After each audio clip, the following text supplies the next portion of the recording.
왜 사람들이 웃을 때 나는 웃지 못할까? 생각해보면 세상이 웃는 방식으로 내가 웃었다면 애초에 시를 쓰지 않았을 것이다.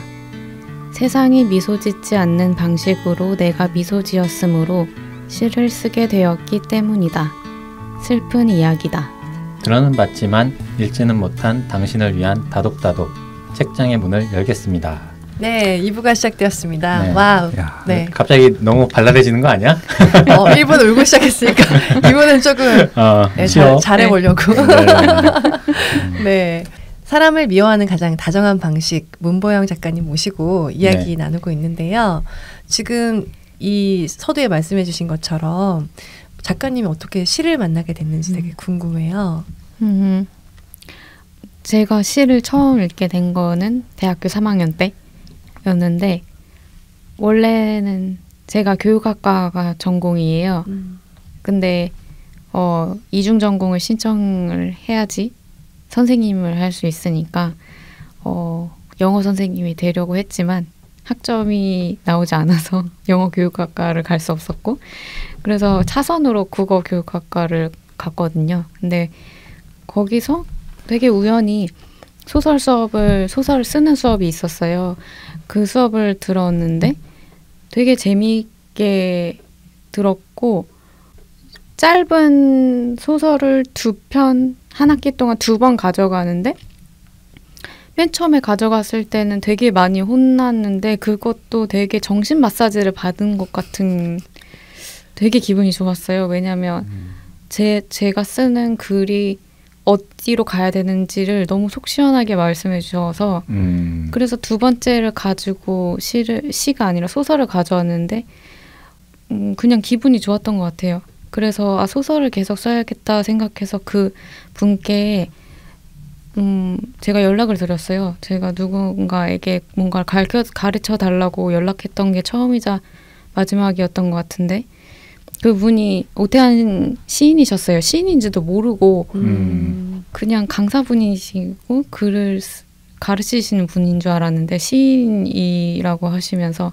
소설을 안 가르치신다는 거예요. 그래서 종각에서 어르신 분들이랑 이렇게 시창작 수업이 있다고 말씀을 해주셨고 제가 껴달라고 했고 거절하셨고 밀당을 좀 하셨네요. 네. 제가 빌었고 제발 넣어달라고 그래서 저한테는 부모님 뻘 혹은 할머니 할아버지 뻘 되시는 분들과 3년 동안 시를 거기서 썼어요. 시를 배달해 주시기도 하잖아요. 시와 일기를. 네. 저 신청했어요. 2월. 감사합니다. 그거 좀 설명 좀 해주세요. 홍보 좀 해주세요. 시를 배달하는 게 무슨 의미예요? 감사합니다. 네. 너무 기대돼요 지금. 네. 제가 하는 게 독자분들께 직접 뭔가를 글을 전송해 드리는 게 2가지인데 하나는 일기 딜리버리예요. 그래서 제가 쓴 일기 혹은 시 혹은 소설 혹은 장르가 불분명한 어쨌든 제가 쓴 어떤 글들을 손글씨로 써서 복사해서 독자분들께 일반 우편으로 접어서 스티커를 붙여서 보내드려요. 그리고 그거는 이제 첫 번째 우편과 마지막 원고만 그렇게 하고요. 그 사이에는 이메일로 일주일에 2번에서 3번 정도 제 일기를 보내드립니다. 네. 구독료는 10,000원입니다. 그 구독료 받아서 비행기를 타기도 하셨다고. 네. 그래서 독자분들께서 10,000원씩 이렇게 후원해 주신 걸로 네. 태국 여행 가서 거기서 또 글을 써서 또 보내드리고 그래서 정말 뜻깊은 경험이에요. 어디로 신청을 해야 돼요, 그걸? 그거는 저의 인스타그램과 블로그에 페이스북에 제가 공지를 올리고 구글 폼 링크를 걸어놔요. 거기에 이제 신청을 하시면 됩니다. 일단 네이버나 이런 데 문보영을 쳐서 검색을 해서 가면 인스타그램이나 그런 데 보면 이제 공지가 나온다는 말씀이신 거죠?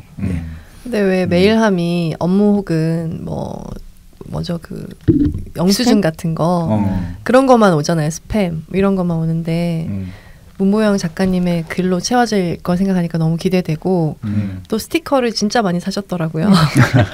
독자분들에게 이렇게 야. 하나하나 다 다른 스티커를 붙여주는 거에서 스티커를 굉장히 많이 사셨는데 요즘 초딩한테 완전 열풍이라던데 그 스티커가 우리 딸 너무 좋아. 네, 근데 그 스티커를 정말 잔뜩 사셔서 봉투에 하나씩 다 붙이시더라고요. 이렇게 처음에는 우편으로 보내기 때문에 너무 사랑스러운 거예요. 아니, 지금 너무 받고 싶어요. 핸드폰 뒷면에도 스티커를 네, 붙여놓으셨어요. 너무 예쁜 스티커. 네.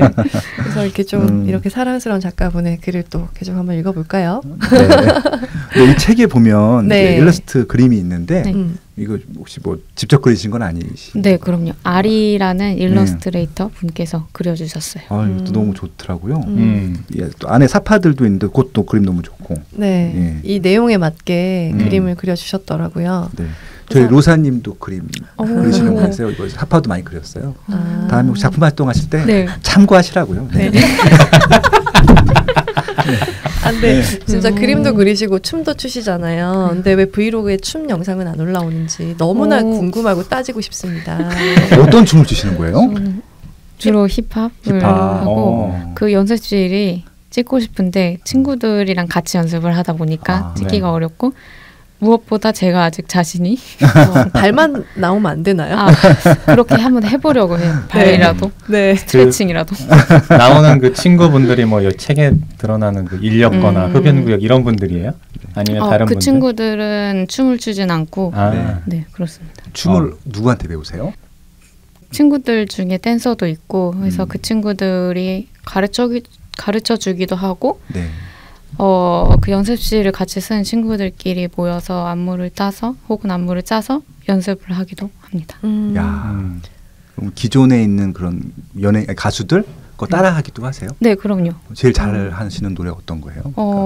그 연습 많이 된 거. 잘하는 게 없는 것 같긴 해요. 좋아하는 거 그럼? 좋아하는 가수는 네. 프렌치 키위 주스의 준말인 FKJ라는 네. 뮤지션이 있는데 그분의 음악을 좋아해요. 들어봐야겠어요. 그렇구나. 여기 이렇게 좋아하는 음악이나 이런 것도 나오는데 그렇죠. 네, 저 말씀하신 가수를 불러서 꼭 들어보도록 하겠습니다. 저는 그 책을 읽으면서 이렇게 궁금했던 게 이런 거예요. 이 닉네임 같은 것들, 인력거, 뭐 흡연구역, 인디언 주름, 맞아. 어떤 기준으로 이름이 너무 재밌어요. 이렇게 만드시는 거예요? 어떤 의미가 좀 담겨 있겠죠? 그게 의미가 없어요. 아무 의미 없나요? 저도 하나만 지어주시겠어요? 항아리 깨진 항아리. 고심하고 계셔 어떡해. 이따가 밥 먹으면서 편안한 분위기에서 네. 문득 생각나면 말씀해 주세요. 원래 이런 거 딱 스쳐 지나가듯이. 그러니까 로사님하고도 좀 통하는 게 있는 것 같아요. 왜냐하면 여기 또 작가이기도 하고 그다음에 춤 배워서 공연도 하고 여기 현대무용 하거든요. 네. 저는 올리기 위해서 추거든요. 페이스북에 매일 올라와요. 춤추는 게. 인증을 위해서. 네, 인스타그램에서도 올라오고. 네, 많이 와서 봐주시고요. 저는 그 인력거님을 처음 만난 에피소드도 인력거라는 친구분이랑 굉장히 뭐랄까 영혼의 친구이신 것 같아요. 그래서 위로도 많이 받고 일상도 함께 하시는 모습이 되게 좋았는데 이분을 처음 만난 부분을 제가 한번 읽어봐도 될까요? 네. 사랑할 때는 턱을 괴서 그런가요? 라는 제목입니다. 과외 학생에게 형상화라는 말을 설명하는데 30분이 걸렸다. 반영론, 표현론을 설명했는데 전혀 알아듣지 못했다. 천재라서 그런가 보다. 수업 말미에 반어라는 개념을 설명했다. 자, 이제 알겠지? 반어적 표현. 예를 들면 너를 미워해. 그래, 적절했어. 우리는 대화가 잘 통하는 것 같다. 문제지의 질문 문항이 복수의 시 작품을 감상할 때로 시작했는데 가외순이가 지나가는 말로 시들도 나란히 놓으면 서로 복수하나? 흐흐흐 라고 말했다. 괴다는 옛날 말인데 사랑한다는 뜻이야 라고 말하니 사랑할 때는 턱을 괴서 그런 거예요? 라고 가외 학생이 대물었다. 가외 학생이 나보다 사랑을 더 잘 아는 것 같다. 가외 학생이 사랑에 빠졌는지 어느 날 내게 물었다. 쌤, 내가 누군가를 사랑한다는 사실을 어떻게 아나요? 그게 헷갈리면 그 사람한테 선물을 하나 달라고 해봐. 왜요? 선물을 받았을 때 고마움을 느끼면 그 사람을 사랑한다는 거고, 미안함을 느끼면 별로 안 사랑하는 거야. 이런 대화들. 와, 멋지다. 되게 재밌고 귀엽고 그리고 문학적이에요. 그래서 이렇게 저는 이 친구를 학생으로 만났구나 하면서 뭔가 이 작가님의 세계에 들어가게 되면 되게 종합 선물 세트거든요. 그러니까 뭐 블로그도 보고 뭐 SNS도 보고 또 유튜브도 보고 글도 보면서 이 사람의 세계가 되게 재밌어요. 그래서 이렇게 저렇게 보게 되는 것 같아요. 글도 계속 읽고 궁금하고 또 이렇게 되게 선물 많이 받으시죠. 조그만 맞아요. 선물들. 맞아요. 막 되게 대단한 건 아니지만 되게 정성이 들어간 선물들. 왜 그런 것 같으세요? 글쎄요. 근데 지금 문득 생각해보니 예전에 여행을 갔을 때 어떤 사람을 봤는데 그분이 안경이 되게 독특한 거예요. 표범 무늬? 네네네. 표범 무늬 어떤 안경이고, 그래서 안경이 되게 독특하시네요라고 말을 하게 돼요. 맨 처음에 그 안경을 좋아하냐고 물어보니 안 좋아한대요.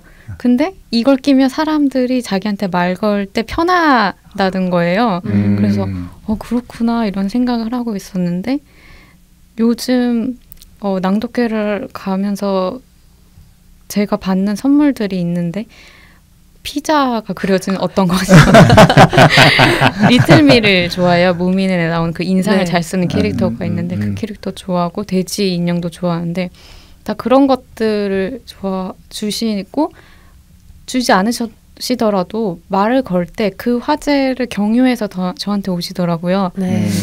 그래서 누군가 나한테 말을 걸 때 조금 편해지는 부분이 있지 않나? 라는 생각이 드는 것 같아요. 학용품 선물하시는 분들은 없으세요? 요즘에 생겼어요. 산문집 때문에. 기호책 나온 뒤로. 네. 그렇죠. 학용품을 그렇게 받고 싶은데 아무도 안 줬다고 애인들이. 근데 저도 정말 작가님이 좋아할 만한 학용품을 선물하고 싶다는 생각이 약간 펜으로 만들게 하는 그런 매력이 있으세요. 글을 읽다 보면 이걸 선물하고 싶다는 마음이 생겨요. 희한하게.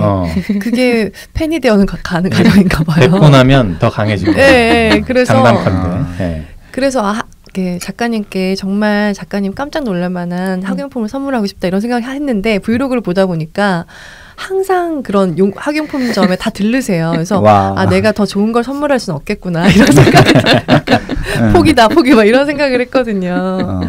되게 아기자기하게 그런 거 좋아하시는 것 같아요. 맞아요. 네. 이 책의 이렇게 뒷면에 보면, 뒷표지에 보면 내가 바라는 게 무엇일까요? 기대 없이 살기인 것 같습니다. 열망은 나를 지치게 하니까요. 피자를 바라면 피자가 늦게 오듯 나 자신을 희망해서 구조할 필요가 있습니다. 하지만 희망은 희망은 희미하고 가늘고 어렴풋할 때 가장 근사한 것 같습니다. 그래서 곁눈질로 희망하기를 시전하려고요. 이런 문장을 봤을 때 학용품을 좋아하는 이유도 뭔가 대단한 꿈이나 이런 걸 추구하는 것이 아니라 일상의 작은 행복들, 막 귀여움들, 막 이런 것들 보면은 행복하고 희망해도 되잖아요. 맞아요. 그래서 좋아하시는 게 아닌가 이런 생각도 들었거든요. 그런 것 같아요. 그것을 잃어버리는 것이 두렵지 않은 만큼 소중한? 그만큼만 소중한 것들로 일상이 이루어지면 좋은 것 같아요. 되게 용기 있는 분인 것 같았다가 또 소심하게. 요즘은 사랑은 안 하세요? 네. 너무 당당했나? 근데 책을 보면 연애를 도대체 몇 번 하신 거예요? 처음에 이렇게 세다가 어느 시점에서 포기했어. 한 분, 두 분, 세 분, 한 5명 이상은 셌던 것 같은데. 집에서 일하시다가 또 만나시고. 그러면 때마다 되게 한 번의 만남과 헤어짐이 있을 때마다 굉장히 이렇게 그 아픔들을 많이 깊게 느끼셨던 것 같아요. 그렇죠? 그런 것들이 또 다 일기로 작성이 됐다가 이렇게 산문집으로 온 것 같은데 실제로 좀 어떠세요? 연애하시고 그러면 되게 길게 연애하신 것도 많지 않으셨던 것 같기도 해요. 맞아요. 그렇죠? 짧게 뭐 한 달, 뭐 길게 뭐 3달 뭐 이렇게 그렇죠. 그것까지 읽었어요? 아니 그런 그런 내용들이 뭐 한 달 후에 헤어졌다 뭐 이런 내용, 뭐 3달 뭐 만에 헤어졌다 뭐 이런 것들이 기억이 어렴풋이 나요. 행간을 읽으셨나 봐요. 아니 안 적혀 있었나? 따로 뭐 스토킹한 건 아니고요. 그때 그런 연애들을 굉장히 항상 이렇게 하셨던 시기가 있었나 봐요. 되게. 네, 제가 완전 우울증이 오기 전까지는 연애를 했고 20대 전반엔 25살 이전까지는 계속 연애를 하고 많이 아프고 웃고 그랬었는데 우울증이 온 다음부터는 누군가를 사랑하는 게 안 됐었던 것 같아요. 사랑받는 것도 안 됐고 근데 연애를 하면 좋았던 것 중에 하나는 글을 이렇게 쓸 때 이번에 낭독회를 했을 때 독자분께서 사랑이 뭐라고 생각하냐고 물어보셨는데 중거 독자가 한 명으로 줄어드는 현상인 것 같다고 얘기를 했던 것 같아요. 그때도 말만 뱉어놓고 집에 가서 무슨 말이지 이렇게 생각을 하면서 일기를 썼었는데 자전거를 맨 처음에 탈 때 뒤에서 누가 잡아주잖아요.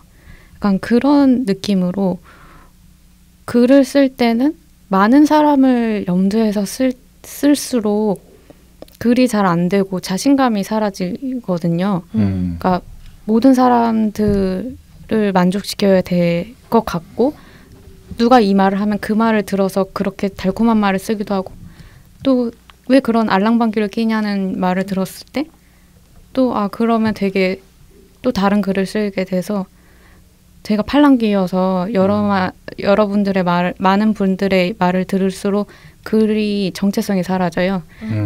근데 사랑을 하면 그 사람밖에 안 보여서 그 사람한테 읽히고 싶은 욕망이 가장 커져서 한 사람으로 독자가 줄어들고 그러면 너무 많은 사람들에게 이렇게 둘러싸여 있는 기분이 아니라 그냥 누가 뒤에서 언제 놀지는 모르지만 내 자전거를 뒤에서 잡고 있는 느낌? 그리고 그렇게 해서 아주 구체적인 한 사람만을 대상으로 글을 썼을 때 그 글이 나중에는 다른 모든 사람들도 읽을 수 있는 좀 보편적이고 구체적인 글이 되는 것 같아요. 사랑을 하고 싶나요? 네. 그렇군요. 되게 시적이다. 왜요?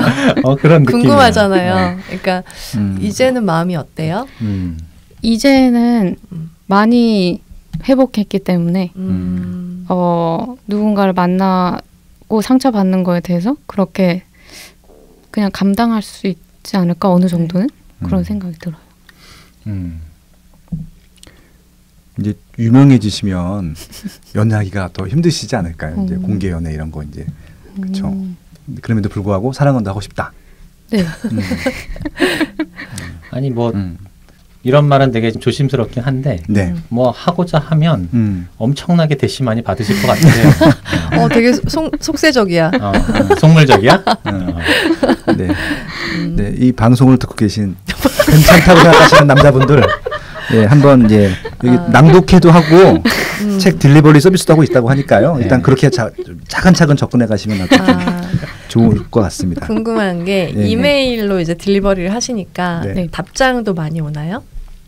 네, 응원을 해주시는 분들이 있는 것 같아요. 그게 되게 도움이 많이 돼요. 그럼 구독하시는 분들하고 따로 만남을 하시기도 하세요? 시 모임이라든가 이렇게? 그러진 않는 것 같아요. 그러진 않고. 네. 뭐 팬 무슨 모임? 네. 팬 모임은 없어요. 저는 아까 작가님께서 읽어주셨는데요. 1부에서 저는 이 앞부분을 읽고 싶었는데 뒷부분을 같이 읽어주셔서 한 챕터를 거기 같이 읽게 되는 건데 우울했던 시절이 있으셨다고 그래서 친구분이랑 얘기하시는 이 대사도 너무 좋았거든요. 한번 읽어볼게요. 네. 내가 3년 동안 우울을 공부했거든. 우울이 닥칠 때 어떻게 대처해야 할지 가상실험도 해보고 만반의 준비를 마쳤었지. 그런데 우울이 닥치면 그딴 거 소용없어. 결론은 이거야. 사람이 답이다. 일단 사람을 만나는 게 답이다. 사람이 답이지. 사람이 오답이고 사람이 답이고 다시 사람이 오답이라. 어쨌든 사람을 만나면 반은 해결돼. 그런데 사람을 만나기가 싫잖아. 하루에 2시간 반만 만나면 돼. 오, 구몬처럼? 구몬. 응.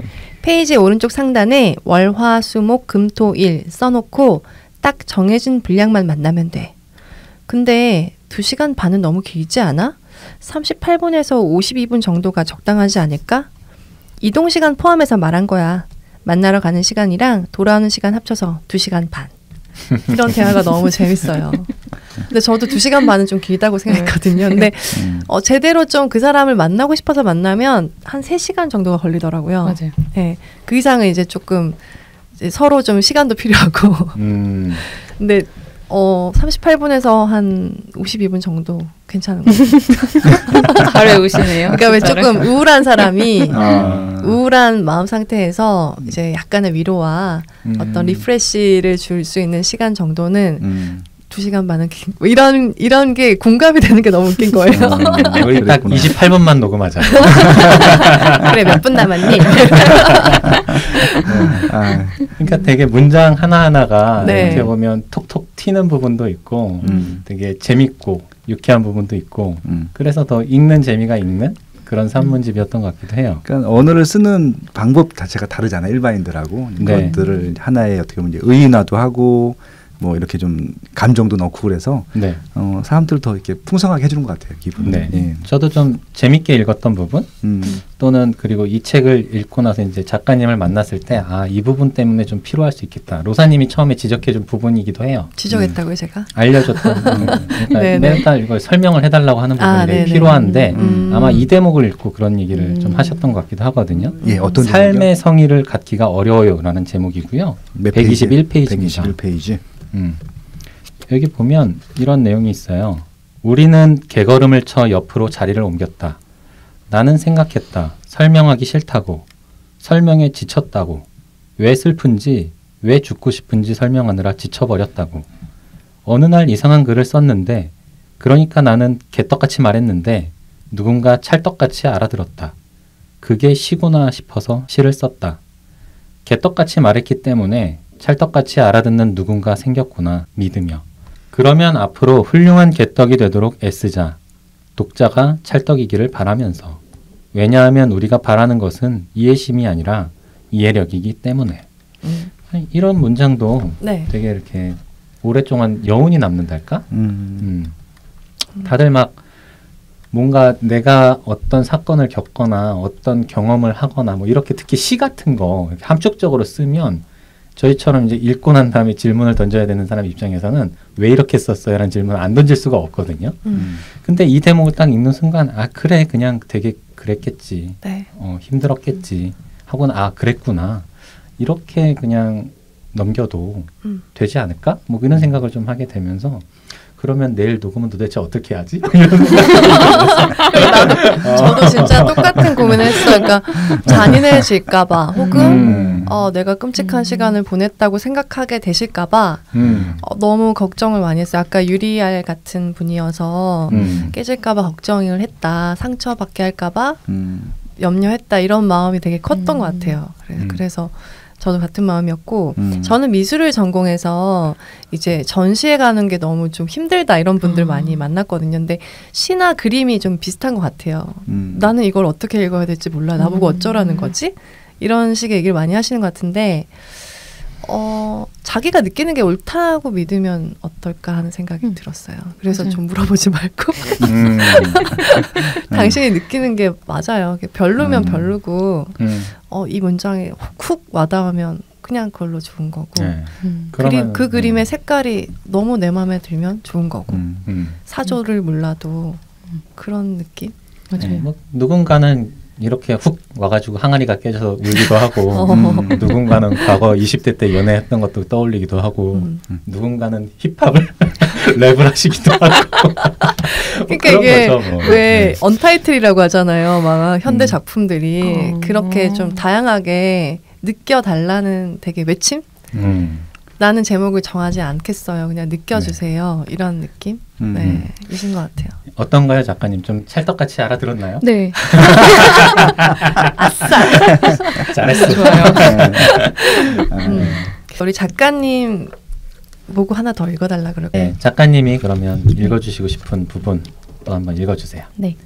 기다리면서 인력거에게 내 엉덩이에 씨가 붙었다고 고백했다.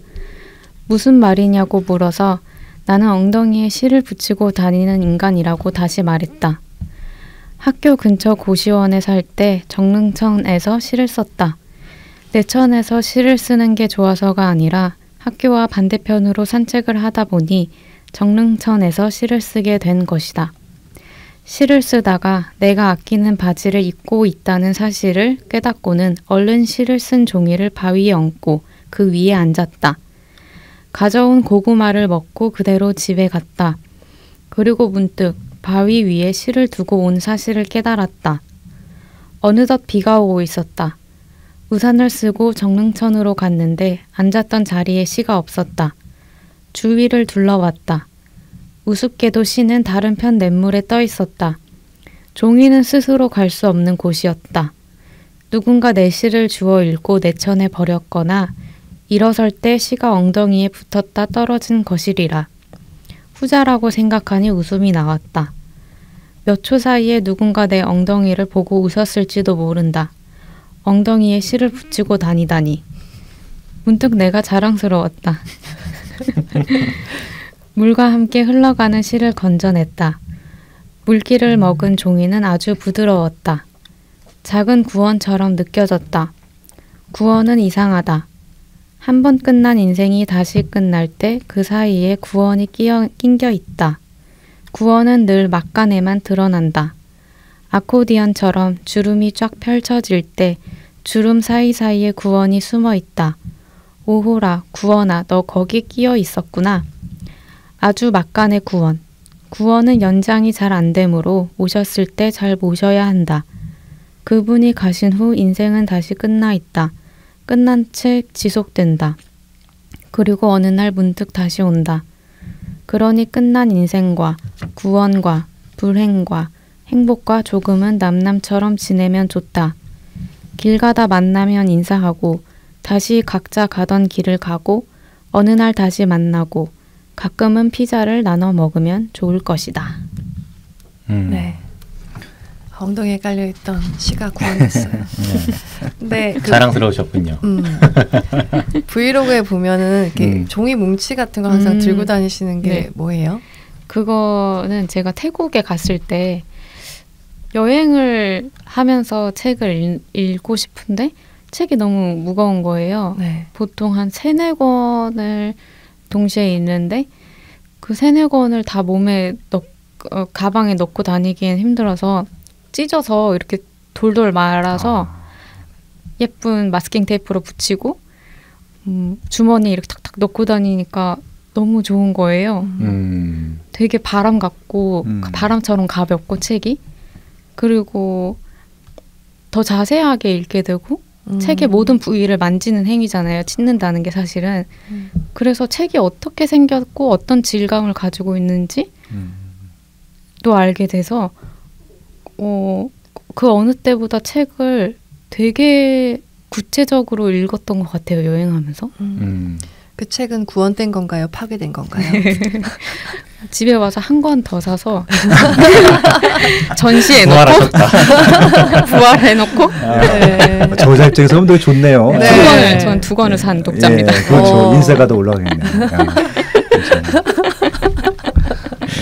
그러면은 우리 정리할까요? 네. 정리할까요? 더 읽고 싶은 부분이 있어 보이는데. 여기 끝부분을 좀 다시 보고 있는데 그러니 끝난 인생과 구원과 불행과 행복과 조금은 남남처럼 지내면 좋다. 길 가다 만나면 인사하고 다시 각자 가던 길을 가고 어느 날 다시 만나고 가끔은 피자를 나눠 먹으면 좋을 것이다. 뭔가 좀 인생의 초탈한 느낌? 이런 느낌도 좀 받으면서 그래 내가 살면서 이런 뭐 불행한 감정 혹은 불행한 일 또는 기쁜 일, 좋은 일 뭐 이런 것들 수도 없이 왔다 갔다 하잖아요. 근데 그거 하나에 너무 얽매여서 내가 일상을 못할 정도로 막 거기에 매몰돼서 그렇게 살지 말고 그런 삶을 겪고 난 다음에 좀 그런 것들을 좀 가볍게 좀 남남처럼 지나가는 일처럼 그렇게 느끼고 살자라는 어떤 고백 같기도 했어요, 작가님이. 되게 규칙적으로 글을 쓰는 환경을 만들기 위해서 노력하시지 않나요? 그렇긴 해요. 맞아요. 네. 도서관에 가고.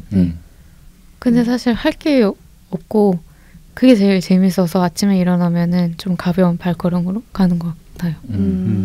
요즘도 그런 분들 계속 계세요? 도서관에 가면 항상 진상 1, 2, 3, 4 있잖아요. 네. 책에서 이렇게 적어주셨던 뭐야 이거 탁구였나요? 네. 항상 계세요? 그럼요. 그 어렵고 두꺼운 책들이 재밌어서 읽나요? 아니면 좋아서 읽나요? 어렵고 두꺼운 책이요? 제가 브이로그에 봤을 땐 그렇게 느껴졌어요. 로사님이 생각하기에 그런 문학의 대가들이신데 저것을 다 읽으셨을까? 어떻게 읽으실까? 좋아해서 읽는 걸까? 시인이기 때문에 읽는 걸까? 궁금했어요. 다 읽고 싶어서 읽는 것 같긴 해요. 그렇구나. 그리고 시를 배울 수 있는 건가요?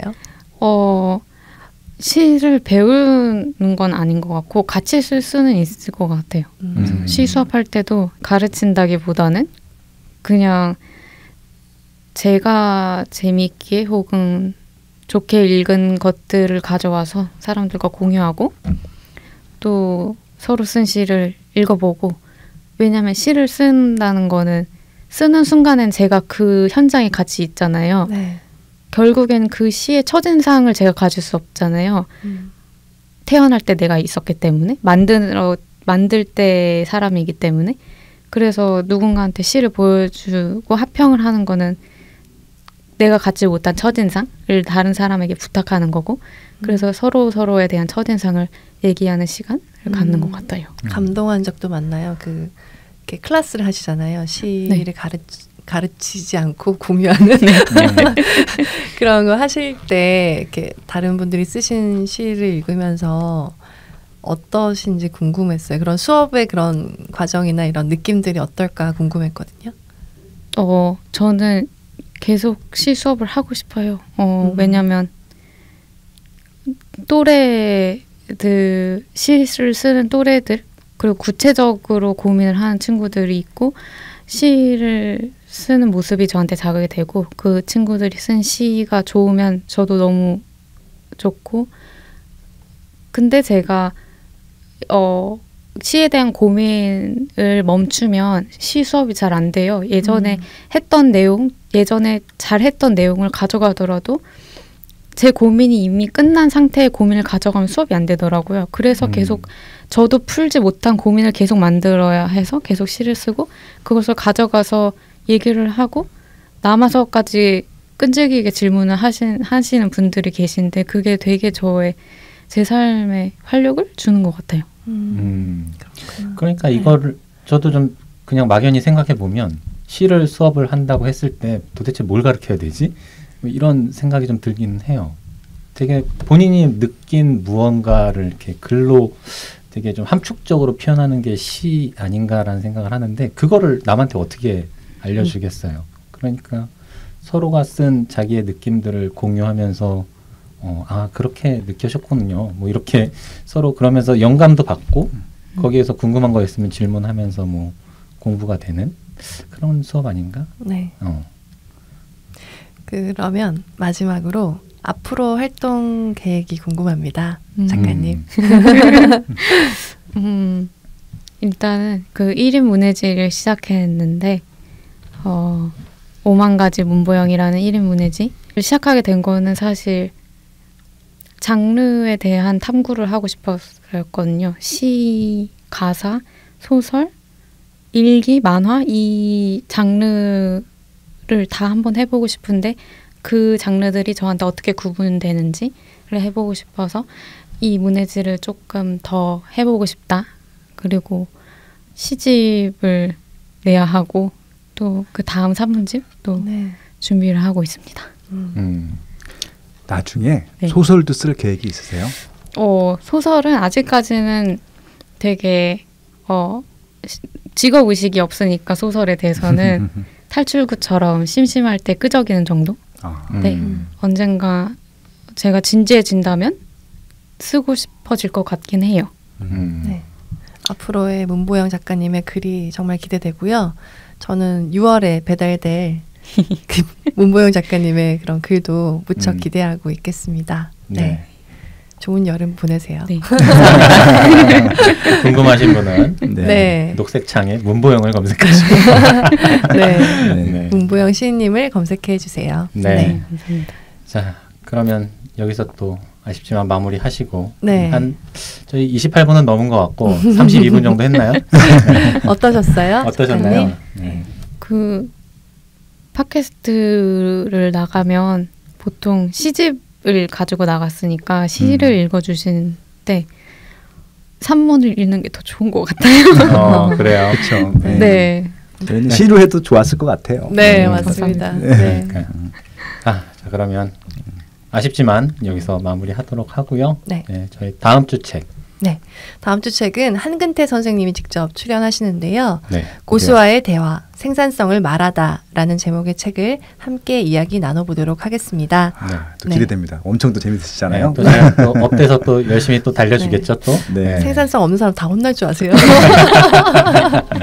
오전에 하죠. 오전에. 네. 그분도 저녁 때 일찍 주무셔야 되기 때문에. 네. 네.